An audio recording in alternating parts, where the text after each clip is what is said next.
আজ আমি আমার মেয়ের পছন্দের একটি খাবার রান্না করে প্লেট সাজিয়ে মেয়েকে খেতে দিয়েছিলাম। মেয়ে তো খুবই খুশি। আজ ছেলে মেয়ে দুজনের পছন্দ মতো রান্না করলাম।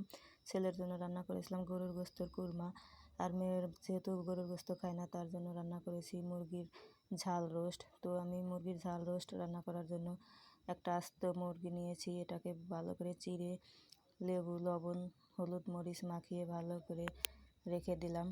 তারপর একটা কড়াইতে তেল গরম করে পেঁয়াজ বেরেস্তা করে নেব। এখন ওই কড়াইয়ের মধ্যে আরও একটু তেল দিয়ে মুরগিটা ভালো করে উল্টে পাল্টে ভেজে নেব।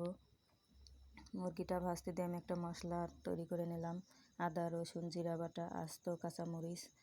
এখন মুরগিটা ভাজা হয়ে গেছে, তুলে নেব।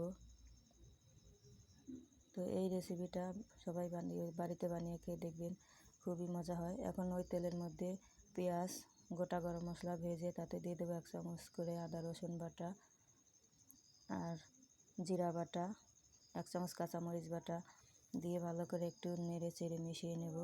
তারপর এতে দিয়ে দেবো পেঁয়াজ বাটা 2 চামচের মতো, আবারও একটু ভালো করে নেড়ে চেড়ে নেব। দেবো পরিমাণ মতো লবণ, হলুদ, ধনিয়া আর শুকনো মরিচের গুঁড়া দিয়ে ভালো করে কষাবো।